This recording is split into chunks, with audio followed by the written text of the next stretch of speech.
है और वहां से खबर ये आ रही है कि दो जवान उसमें जख्मी हुए हैं भारत और चीन सीमा पर। हालांकि ये बताएं कि दोनों के बीच में बातचीत लगातार जारी और कोशिशें हमेशा से ये की जा रही, जितनी भी बातचीत अभी तक हुई उसमें कोशिश यही की गई है कि मामले को बातचीत के जरिए सुलझाने की कोशिश की जाए। गलवान घाटी में भारत और चीन के सैनिकों के बीच झड़प हुई। इस झड़प में 2 अफसर जवान शहीद हुए हैं, ये खबर आ रही है भारत चीन सीमा पर और गलवान घाटी में। और यही वो एरिया है जहां पर सबसे ज्यादा टेंशन है और इसी को लेकर अभी तक बात नहीं बन पाई। दोनों देशों की तरफ से हमेशा से यही बात की जा रही है कि बातचीत के जरिए मामला सुलझाया जाएगा। गौरव सावंत, लेकिन लगता नहीं है कि चीन बातों से मानेगा।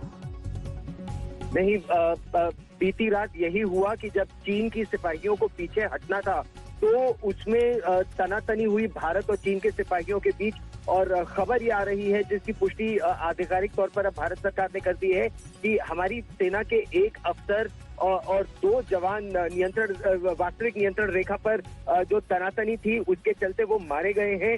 और इस समय खासा तनाव है वास्तविक नियंत्रण रेखा पर। ये पेट्रोल पॉइंट 14-15 के पास का इलाका है जहां पर बीती रात भारत और चीन की सेना के बीच चीन की सेना के विड्रॉल को लेकर थोड़ी ठन गई थी। अभी तक प्रारंभिक इतनी ही जानकारी आई है नवजोत। लेकिन गौरव, सबसे बड़ी बात तो ये कि बातचीत के जरिए जो मामला सुलझाने की बात हो रही है, क्योंकि हर दिन बातचीत हो रही है और ये स्पेसिफिकली वही एरिया है जहां पर सबसे ज्यादा टेंशन है। आपने बिल्कुल सही कहा। पेंगोंग और गलवान का ये 2 इलाके हैं जहां पर बहुत तनाव था। और खासतौर पर गलवान के इलाके में जब आला अधिकारियों की बात हुई थी तो उसमें यही तय हुआ था कि गलवान के इलाके में पहले चीन की सेना पीछे हटेगी और उसके बाद भारत की सेना पीछे हटेगी। तो भारत की सेना के उस पलटन के आला अधिकारी और जवान, एक जेसीओ, एक जवान और एक कर्नल, वो यही उस समय निगरानी कर रहे थे कि किस तरह से चीन की सेना पीछे हट रही है। और उसी में बीती रात खासा तनाव बढ़ गया था भारत और चीन की सेना बीच और उसी में ये इंसिडेंट हुआ है। इसकी एक आधिकारिक पुष्टि तो सेना ने कर दी है, लेकिन जो डिटेल्स है किस तरह ये स्थिति एकाएक बढ़ी और तनाव इतना बढ़ा कि 3 हमारी फेटल कैजुअलिटीज हुई हैं, ऐसा सेना का कहना है इस समय नवजोत। बिल्कुल, 3 कैजुअलिटीज की खबर आ रही है जिसमें 1 ऑफिसर और 2 जवान की बात आप कह रहे हैं। पेट्रोल पॉइंट 14-15 का ये इलाका है जहां पर ये झड़प हुई है। लेकिन अब इसमें बड़ी बात यह है कि अब जब बातचीत की बात आएगी, क्योंकि एक तरफ तो डिप्लोमेट और दोनों स्तरों पर बातचीत जारी थी, मिलिट्री स्तर पर भी बातचीत जारी थी और खुद चीन ने आगे आके यही कहा था कि बातचीत के जरिए मामला सुलझाएंगे। तनाव यहाँ पर अब नहीं हुआ। इससे पहले आपको याद होगा कि उत्तरी सिक्किम में भी जब 9 मई को तनाव हुआ था, वहां पर भी काफी झड़प हो गई थी, जब 15 से ज्यादा सैनिक वहां पर भी घायल हुए थे। लेकिन यहां पर जो कैजुअलिटीज हुई है, ये बहुत बड़ा अब सवाल है कि आगे रिश्ते कहां जाएंगे। क्या बातचीत रास्ता है या फिर भारत को इससे आगे बढ़कर कोई और सख्त कदम उठाने की जरूरत होगी?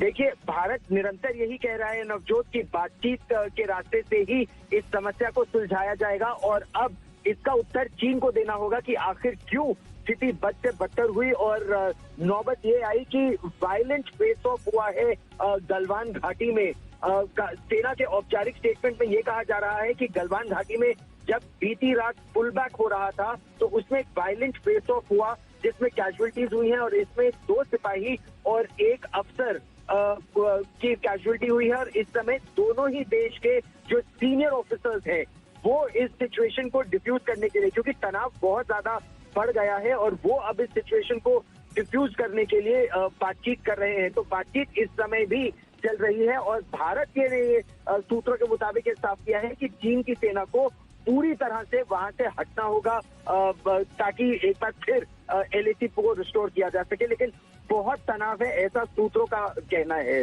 गौरव, यही बात अगर देखी जाए तो हमेशा भारत, क्योंकि हर स्तर की जहां जहां बातचीत हुई है, भारत ने अपनी तरफ से यही बात रखी है कि जो अप्रैल वाली यथास्थिति है उसी को बरकरार रखा जाए। चीन ने कहा है कि बातचीत के जरिए मामले को सुलझाएंगे, लेकिन चीन की मंशा क्या दिखती है? चीन की मंशा में खोट है और ये तो लगातार हमको पता चलता आ रहा है और इतिहास रहा है 1962 का हो या अब 2020 में भारत की मित्रता पर हर बार चीन ने छुरा मारा है। और यही बीती रात भी हुआ है जहां हमारी 3 फैटालिटीज हुई हैं। देखिए, भारत की तरफ से आला अधिकारी मतलब कमांडिंग ऑफिसर रैंक के अधिकारी वास्तविक नियंत्रण रेखा पर तैनात हैं और वो अपनी निगरानी में चीन के विड्रॉल को सुपरवाइज कर रहे थे।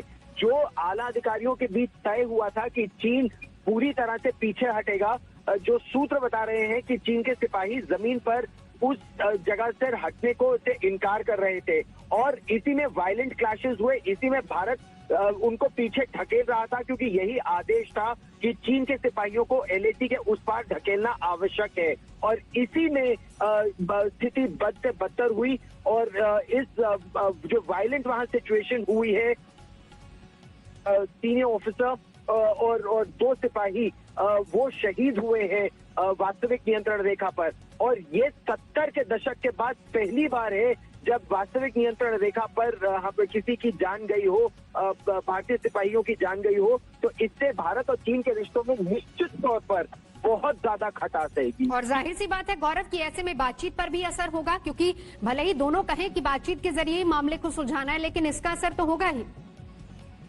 सीधे चलते हैं रोहित सरदाना मेरे सहयोगी। जी गौरव, मेरे सहयोगी रोहित सरदाना इस वक्त जुड़ चुके हैं हमारे साथ। जी रोहित।